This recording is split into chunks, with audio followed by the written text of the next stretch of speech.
Hi everyone, कैसे हैं आप लोग। आई होप आप लोग बहुत अच्छे होंगे। मैं भी बहुत अच्छी हूँ। आप लोगों को मेरा ब्लॉग अगर पसंद आता है तो प्लीज़ कमेंट बॉक्स में अभी जय माता दी लिखिएगा, क्योंकि देखिए माता रानी के दिन चल रहे हैं तो जय माता दी का जयकारा जो है हमें लगाना चाहिए। तो अगर ब्लॉग पसंद आए तो कमेंट बॉक्स में जय माता दी लिखिएगा और लाइक बटन ज़रूर दबा दीजिएगा। तो देखिए ये ईद वाले दिन का ब्लॉग है। आज के दिन मैंने शुरू कर दी थी डीप क्लीनिंग। मैं सुबह जल्दी उठ गई और मुझे करनी थी डीप क्लीनिंग, क्योंकि नवरात्रों के व्रत चल रहे हैं। तो मैंने पहले से जो डीप क्लीनिंग करनी थी वो मैं नहीं कर पाई थी, क्योंकि मेरी मेड छुट्टी पर थी। अब मेड छुट्टी पे थी तो घर के झाड़ू पोछा बर्तन के साथ साथ डीप क्लीनिंग पॉसिबल नहीं थी। तो मैंने बस हल्की फुल्की डस्टिंग की थी 3-4 दिन। अब मेड आ गई है तो मैंने सोचा कि डीप क्लीनिंग कर लेती हूँ, क्योंकि अगर मैं नवरात्रों के 9 दिन बाद ही डीप क्लीनिंग करूंगी तो बहुत ज़्यादा लेट हो जाएगा और घर काफ़ी गंदा दिखने लगेगा। तो मुझे क्या साफ़ सुथरा घर बहुत पसंद है और जमा हुआ घर पसंद है। मतलब मैं ना थोड़ा सा भी धूल बर्दाश्त नहीं कर सकती अपने घर में। मुझे ऐसा लगता है कि मुझे इसे साफ़ करना ही चाहिए। तो मेरे 9 दिन के व्रत हैं, उसके बावजूद भी मैं अपना जो रूटीन वर्क है वो बिल्कुल भी स्किप नहीं करती हूँ। डस्टिंग क्लीनिंग जो भी करनी है मुझे, मैं वो भले मुझे सुबह जल्दी उठ के करना पड़े लेकिन मैं करती ज़रूर हूँ। तो आप लोग कैसे करते हैं ये मुझे ज़रूर बताइएगा। अगर आप लोगों के व्रत हों तो भी और नहीं है तो भी कमेंट बॉक्स में बताइएगा। और माता रानी की सेवा किस प्रकार से करते हैं वो भी बताइएगा। तो कई लोगों ने कहा कि आप जो है नवरात्रों के डेली ब्लॉग डालिएगा पूजा के, तो आज मैं जो है पूजा का भी ब्लॉग इसमें ऐड करूँगी। तो ब्लॉग थोड़ा सा लंबा हो जाएगा। और डीप क्लीनिंग का भी मैंने आज डिसाइड किया था करना, क्योंकि बच्चों की छुट्टी थी और बच्चों को कन्या भोज में जाना था। तो मुझे खाने का भी बहुत ज़्यादा टेंशन नहीं था। खाने में थोड़ा बहुत ही कुछ हल्का फुल्का बनाना था। और आज शाम को हमें जाना था एक बर्थडे पार्टी में। मेरा तो व्रत है और बच्चों को भी वहीं पर खाना था। तो उन लोगों ने बिना लहसुन प्याज के खाने की व्यवस्था कर रखी थी। उन्हें पता है कि हम लोग लहसुन प्याज नवरात्रों में नहीं खाते हैं, तो उन्होंने बिना लहसुन प्याज का खाना बनाने के लिए कहा था। हमने तो मना कर दिया था कि हम नहीं आएंगे, हम लोग लहसुन प्याज नहीं खाते हैं और मेरा तो व्रत ही रहता है। पर उन्होंने कहा कि नहीं, आप बिना लहसुन प्याज का हम खाना बना देंगे तो खा लीजिएगा।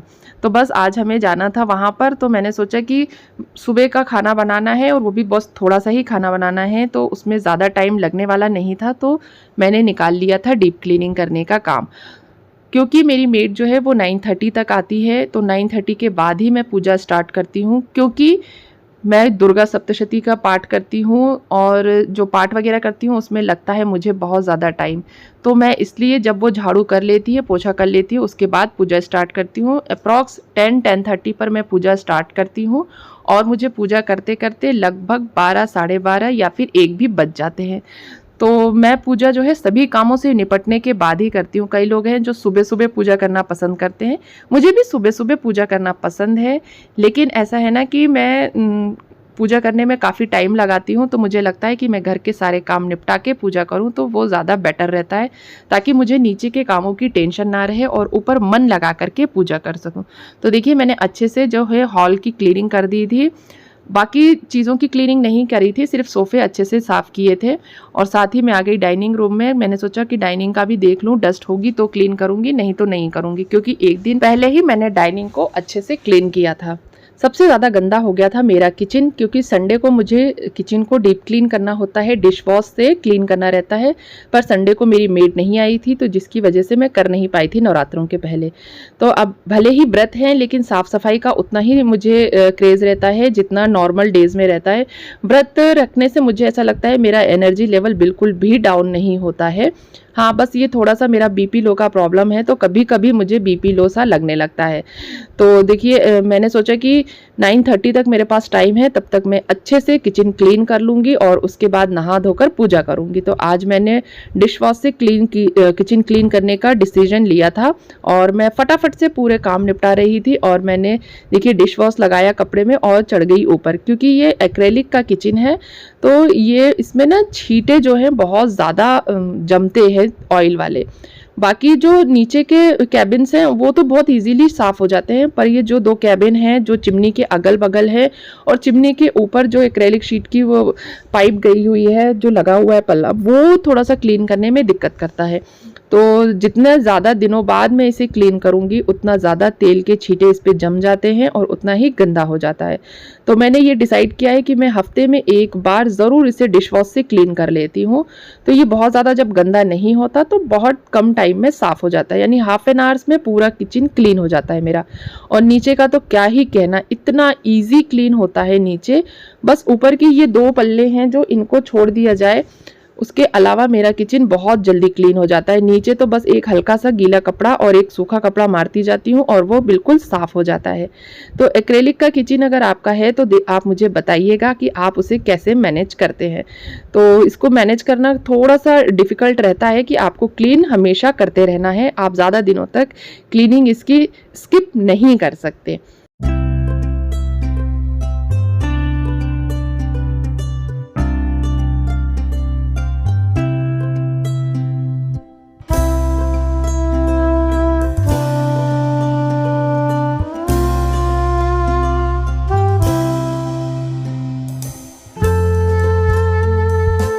उसके बाद मैंने साफ़ किया अपना फ्रिज को भी मैंने सिर्फ बाहर से ही साफ़ किया, अंदर से मैं क्लीन नहीं करूँगी। काफ़ी गंदा हो गया है अंदर से मेरा फ्रिज, तो इसको मैं नवरात्रों के बाद करूँगी क्योंकि टाइम नहीं है अभी इतना। पूजा पाठ में भी अच्छा खासा टाइम लग जाता है मुझे। तो बस मैंने बाहर से ही हल्का सा ऐसे ही कपड़ा मार दिया कि थोड़ा साफ़ सुथरा सा दिखने लगे, क्योंकि बाहर इसमें भी डस्ट काफ़ी जमा हो जाती है। अभी कई दिनों से आंधी तूफान और बारिश हो रही है जिसकी वजह से घर में गंदगी काफ़ी आ जाती है, धूल बहुत आ जा रही है। तो बस देखिए ये मेरा जो पूरा घर था वो सेट हो गया, किचन भी क्लीन हो गया। और ये मेरी बेटी आई मुझसे बोलने के लिए कि मम्मा शाम को मुझे ये टी शर्ट पहननी है, मगर इसमें ये उसका कुछ हुक था वो टूट गया था। तो मैंने कहा मैं बना दूंगी, आप अभी कन्या भोज में कुछ और ड्रेस पहनकर चले जाओ। तो उसको मैंने समझा दिया कि अभी दूसरी ड्रेस पहन ले। और उसके बाद में नीचे का जो बेडरूम है वो क्लीन करने आ गई। तो नीचे का बेडरूम क्लीन करने के लिए देखिए, मैं जब हम सो के उठे थे तो मेरे हस्बैंड सो रहे थे, तो उन्होंने इसी तरह से छोड़ दिया था। वैसे तो वो हमेशा फोल्ड करके ही छोड़ते हैं, पर आज मेरी बेटी सो रही थी, एक्चुअली हस्बैंड भी उठ गए थे, मेरी बेटी सो रही थी, तो वो फिर तब मैंने फ़ोल्ड नहीं किया था। अदरवाइज़ हम जैसे ही सोकर उठते हैं वैसे ही बेडशीट्स वगैरह जो भी अपना बेड है सही करते हैं, और बेडशीट्स या कंबल ब्लैंकेट वगैरह जो भी हैं फ़ोल्ड कर देते हैं। हमेशा आपको, अगर आप लास्ट में उठ रहे हैं बिस्तर से और मतलब और कोई नहीं है, तो आपको हमेशा फ़ोल्ड करके बेड सही करके ही उठना चाहिए। ऐसा वास्तु के हिसाब से भी बहुत अच्छा माना जाता है। तो क्या आपको ऐसा लगता है कि व्रत रहें तो काम कम करने चाहिए? मुझे तो ऐसा नहीं लगता। व्रत में भी हमें उतने ही एनर्जी से काम करना चाहिए जिस एनर्जी से हम रोज़ करते हैं। तो व्रत रखने से मुझे एनर्जी लेवल डाउन नहीं लगता है। क्या आपको लगता है? कमेंट बॉक्स में कमेंट करके बताइएगा। और मैं व्रत रहती हूँ तो बस मेरा पूजा पाठ का थोड़ा सा एक्स्ट्रा रूटीन रहता है, बाकी रूटीन मैं वैसे ही फॉलो करती हूँ। तो देखिए मेरी ये जो गोल्ड की चेन है ये सोते समय शायद बेड पे गिर गई थी, और देखिए भगवान की दया थी कि बेड पे ही गिरी, कहीं और नहीं गिरी, क्योंकि शाम को तो मैं वॉक करने गई थी रात में खाना खाने के बाद, और अगर कहीं और गिर जाती तो कितना नुकसान हो जाता। तो देखिए कमरा मैंने सेट कर दिया, उसके बाद कितना अच्छा लग रहा है। और उसके बाद मैंने किचन भी पूरी तरीके से क्लीन कर दिया था। तो देखिए मेरा हॉब कितना नीट एंड क्लीन है, क्योंकि मैं ना हॉब की अच्छे से क्लीनिंग करती रहती हूँ। अगर आपको हॉब कैसे मेंटेन करते हैं इसके बारे में जानना हो तो प्लीज़ मुझे कमेंट बॉक्स में कमेंट करके बताइएगा। तो देखिए पूरा किचन क्लीन हो गया था, और अभी तक मेरी मेड नहीं आई थी, और मैंने ये सोचा कि चलो अभी नहीं आई है तो कोई बात नहीं, जब तक मैं नहाकर आ जाऊंगी और वो आ जाएगी। मेरी बेटी देखिए नहाकर आ गई थी, और वो जाने वाली थी कन्या भोजन के लिए, तो उसको कन्या भोजन में जाना था, और बड़ी वाली बेटी अभी नहा रही थी और वो भी जाएगी। तो बस इनके पापा के लिए थोड़ा सा खाना बनाना है, तो वो मैं पूजा करने के बाद 12 साढ़े 12 बजे बना दूंगी। तब तक मैं अपना पूजा पाठ कर लूँगी, दुर्गा सप्तशती का पाठ भी कर लूँगी। तो इस बार मैंने पहली बार दुर्गा सप्तशती का पाठ स्टार्ट किया, क्योंकि मैं बहुत डरती थी कि इतना सारा पाठ मैं कैसे कर पाऊंगी। पर मैंने इस बार देखा कि बहुत आसान है, ज़्यादा डिफ़िकल्ट नहीं है, बहुत ज़्यादा टाइम नहीं लगता है, बस थोड़ा सा आपको टाइम मैनेज करना पड़ता है। मुझे सप्तशती के पाठ करने हैं, और सप्तशती भी जल्दी ही ख़त्म करनी है, क्योंकि सैटरडे तक मुझे, जो फ्राइडे तक है ख़त्म करना है, सैटरडे को मुझे सुंदरकांड करना था। जिस दिन मैं ये ब्लॉग अपलोड कर रही हूँ उस दिन मैंने सुंदरकांड का पाठ किया था, सप्तशती मेरी ख़त्म हो चुकी थी फ्राइडे को ही। तो अगर आपको ऐसा कुछ करना है ना, तो आप रात में ही डिसाइड कर लीजिए आपको सुबह कौन कौन से काम करने हैं और कितने बजे तक कौन सा काम कंप्लीट करना है। अगर आप एक शेड्यूल फिक्स कर लेंगे ना, तो काम करने में बिल्कुल भी दिक्कत नहीं होगी। मुझे इस बार जो मैंने पहली बार पाठ स्टार्ट किया तो मुझे इतनी दिक्कत नहीं हुई, क्योंकि मैं रात में ही डिसाइड कर लेती हूँ कि मुझे कब कितने बजे क्या काम करना है, और उसी के अकॉर्डिंग मैं अपना पूरा शेड्यूल फिक्स रखती हूँ। तो देखिए, नहा धोकर मैं आ गई थी पूजा करने, क्योंकि मेरी मेड आ गई थी, उसने झाड़ू पोछा कर दिया था। मंदिर का झाड़ू पोछा मैं खुद कर लेती हूँ, मंदिर के आसपास का, क्योंकि मुझे ऐसा लगता है कि चौकी लगी हुई है तो यहाँ पर झाड़ू टच नहीं होनी चाहिए, तो मैं सिर्फ कपड़े से पोछा मार देती हूँ और उसके बाद बाकी घर में जब झाड़ू हो जाती है तब मैं पूजा पाठ स्टार्ट करती हूँ। तो अभी मैंने बर्तन निकाले हैं, मैं बर्तन धो करके लेकर आ गई थी। आई थिंक मैंने धो लिए हैं, क्योंकि ये 1-2 दिन बाद में वॉइस ओवर कर रही हूँ तो मैं काफ़ी चीज़ें ना स्किप हो जाती हैं माइंड से कि मैंने क्या किया क्या नहीं। तो बस मैं नहा धोकर बर्तन धो करके पूजा के और ऊपर आ गई पूजा के बर्तन ले करके। और अब मैं सभी जितने भी मेरे पीतल के जो विग्रह हैं भगवान जी के, उन सबको स्नान कराऊंगी। सबसे पहले बारी आती है गणेश जी की, क्योंकि सबसे पहले हमें गणेश जी को स्नान कराना होता है, और उसके बाद जो है शिव जी को स्नान कराते हैं। तो शिव परिवार को एक साथ स्नान कराती हूँ और कृष्ण परिवार को एक साथ स्नान कराती हूँ। ऐसा मेरे दादाजी ने मुझे सिखाया था। उन्होंने कहा था कि कभी भी शिव परिवार और कृष्ण जी के परिवार को एक साथ एक ही कुंड में रख करके या जल में रख के स्नान नहीं कराते हैं। तब से मैंने वो चीज़ गांठ बांध ली, और आज तक ऐसा है कि मैं हमेशा जो है शिव परिवार और कृष्ण जी के परिवार को अलग अलग स्नान कराती हूँ। तो ये बात सही है या गलत मुझे नहीं पता, मैंने कभी इसको मतलब कहीं और पढ़ने की या जांचने की कोशिश नहीं की। बस मेरे दादाजी ने मुझे और मेरे पापा ने मुझे ये बताया था कि ऐसा ही करना है, तो बस मैं उसी तरीके से करती हूँ। मेरे दादाजी जो थे वो उड़ीसा में मंदिर के एक पुजारी थे और काफ़ी बड़े मंदिर के पुजारी थे, और वो इलाहाबाद में भी पंडिताई करते थे। तो मतलब उन्होंने बताया तो मैं उनके जो बातें हैं उनको काफ़ी हद तक फॉलो करती हूँ। और होता यह है ना कि बचपन में जब आपको कोई कुछ चीज़ सिखा देता है तो वो आपके लिए हमेशा के लिए हो जाती है। तो मुझे ऐसा लगता है कि जो भी मैंने बचपन में अपने मम्मी पापा से, अपने दादा दादी से सीखा है ना, वो आज भी मैं फॉलो करती हूँ। तो हमेशा मुझे ऐसा लगता है कि हमें अपने बच्चों को कुछ ना कुछ ऐसी वैल्यूएबल चीज़ें सिखाते रहना चाहिए, क्योंकि बचपन की जो चीज़ें होती हैं जो हम बचपन में सीखते हैं वो हम कभी भी भूलते नहीं हैं। तो मेरे पूजा पाठ में मैंने जो दादाजी से अपने सीखा, वो क्योंकि बहुत डिटेल में पूजा करते थे, जब भी हमारे घर आते थे रहते थे तो वो ना 2-2 3-3 घंटे तक पूजा करते थे, बहुत अच्छे से धीरे धीरे और बहुत अच्छे से पूजा करते थे। तो मैं उनको देखती थी और उन्हीं से मैंने जो है बहुत सारी चीज़ें अब्जॉर्ब करी थी, बहुत सारी चीज़ें उनसे मैंने सीखी थी। तो मुझे ऐसा लगता है कि जब बचपन में जो भी हम चीज़ें सीखते हैं वो हम अब कभी भी भूलते नहीं हैं। तो शंकर जी के स्नान के बाद मैंने जल ले जा कर के पौधे में डाल दिया, और अब मैं स्नान करा रही थी कान्हा जी को। तो कान्हा जी को स्नान कराने के बाद मैं उसी में लक्ष्मी जी को और विष्णु भगवान जी को भी स्नान करा लूँगी। कान्हा जी की सेवा करना मुझे बहुत अच्छा लगता है। पहले मैं जो है काली माता जी की पूजा करती थी, मुझे काली माँ का विग्रह और उनका जो मुख है वो बहुत पसंद था। मुझे ना वो बहुत अपनी माँ जैसी फीलिंग आती थी उनको देख करके।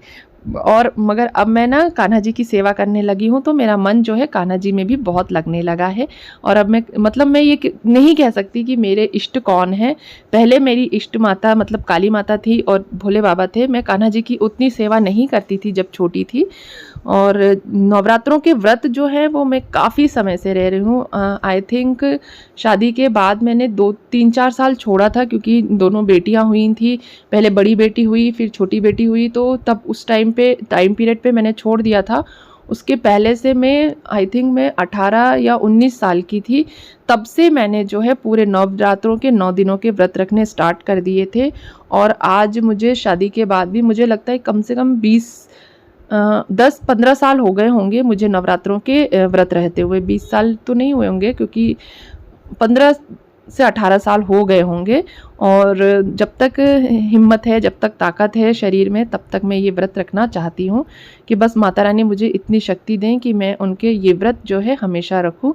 और इस बार तो मैं बहुत ही ज़्यादा खुश हूँ, क्योंकि मैंने दुर्गा सप्तशती का संकल्प लेकर के पाठ स्टार्ट किया और बस माता रानी की कृपा से 1-2 दिन में मेरा जो संकल्प है वो पूरा हो जाएगा। उसके बाद 1-2 दिन सुंदरकांड का पाठ भी करूँगी और अगली बार देखूँगी और कितने अच्छे तरीके से मैं कर सकती हूँ।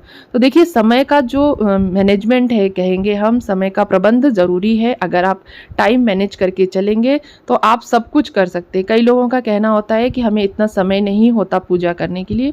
बिल्कुल सही बात है, मुझे भी बहुत टाइम नहीं मिल पाता पूजा करने के लिए, लेकिन इन 9 दिनों में मैं टाइम बहुत ज़्यादा मैनेज करने की कोशिश करती हूँ।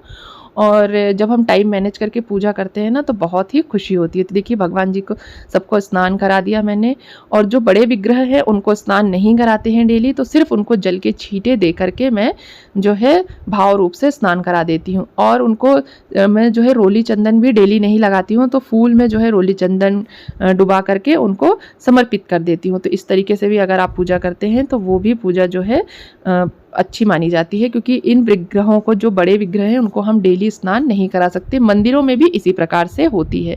तो आपको मेरा पूजा करना, मेरा पूजा विधि और मेरे ब्लॉग कैसे लगते हैं, प्लीज़ प्लीज़ कमेंट बॉक्स में कमेंट करके बताया करिए। जब आप लोगों के प्यारे प्यारे कमेंट्स आते हैं ना, तो मैं बता नहीं सकती मुझे कितनी खुशी होती है। तो बस जैसे मैं आपसे कह रही थी कि टाइम मैनेजमेंट बहुत ज़रूरी है, बस टाइम मैनेज करते जाइए तो अपने आप सारे काम होते जाते हैं। तो देखिए, मंदिर में पूरी पूजा हो चुकी थी। अब मैं आ गई थी अपनी चौकी पर पूजा करने के लिए, माता रानी की पूजा करने के लिए। तो बस मैंने सब कुछ जल से छींटे किए और भाव रूप से स्नान करा दिया। मैं अपने हस्बैंड से या बच्चों से कुछ बता रही थी। साथ ही मुझे एक सब्सक्राइबर ने कहा था कि आप जो है मुझे शॉर्ट वीडियो में अपलोड कीजिएगा पूजा विधि। तो मैंने फटाफट से एक शॉर्ट वीडियो भी तैयार कर दिया कि आप शॉर्ट वीडियो में देख लीजिए कि पूजा किस तरह से करनी है। और बस सभी को टीका चंदन कर दिया, जल के छींटे दे दिए, सबको अक्षत पुष्प समर्पित कर दिया। बहुत ज़्यादा अलग पूजा नहीं होती है, जैसी हम डेली पूजा करते हैं बस वैसे ही करनी होती है। पहले दिन थोड़ी सी अलग होती है। तो आपको कैसी लगी मेरी पूजा बताइएगा ज़रूर। और बस टाइम मैनेज करिए, टाइम मैनेज करने के साथ साथ जो है पूजा करिए। और पूजा करेंगे तो आप देखेंगे कि माता रानी आप पर बहुत प्रसन्न होंगी और आपको भी अच्छा लगेगा। जब आप टाइम निकालेंगे ना पूजा पाठ के लिए, तो आपको भी बहुत ही खुशी होगी। तो जब भी मैं आरती करती हूँ तो थाली में स्वास्तिक ज़रूर बनाती हूँ। थाली में, खाली थाली में जो है पूजा ऐसे नहीं करनी चाहिए। स्वास्तिक बना के थोड़े से अक्षत डाल करके ही आरती की जो है दीपक जो है रखना चाहिए। और ये मैंने कपूर जला लिया था। कपूर में मैं माता रानी का, जब भी आप कपूर से आरती करें तो उसमें 2 जोड़े लौंग यानी 4 लौंग उसमें डाल लीजिए। ऐसा करने से घर में बहुत अच्छी पॉजिटिव वाइब्स आती है और कहते हैं जितनी भी नकारात्मकता होती है वो दूर हो जाती है। तो बस देखिए, मैंने आरती कर ली और इस आरती की थाली को आपको पूरे घर में घुमाना होता है। तो जब भी मैं आरती करती हूँ, आरती की थाली को पूरे घर में ज़रूर दिखाती हूँ। और अब ये बज रहे थे शाम के 5। हमने संध्या आरती करके और तैयार होकर के निकल आए थे। हमें जाना था भोपाल से बाहर, यानी होशंगाबाद जाना था हमें, और वहाँ जाने में काफ़ी टाइम लगने वाला था। इसलिए मैंने एक दीपक जो है भर करके जलाकर रख दिया था माता रानी के आगे, और संध्या आरती करके हम लोग निकल आए। बच्चे घर में सोए नहीं थे, तो मैंने उन्हें बोला कि आप लोग सो जाइए, क्योंकि 2 घंटे हमें लगने वाले थे ड्राइविंग में। और 2 घंटे मतलब 4 बजे हम लोग निकले हैं घर से और 7 बजे हम लोग वहाँ पहुँचे। तो वहाँ पहुँच करके फिर हम लोग ने बर्थडे पार्टी एंजॉय की। आई होप आपको आज का ये ब्लॉग पसंद आया होगा। ब्लॉग पसंद आया हो तो ब्लॉग को लाइक कीजिए, कमेंट कीजिए और कमेंट बॉक्स में माता रानी के जयकारे ज़रूर लगाइए। बाय बाय, हम मिलते हैं नेक्स्ट ब्लॉग में।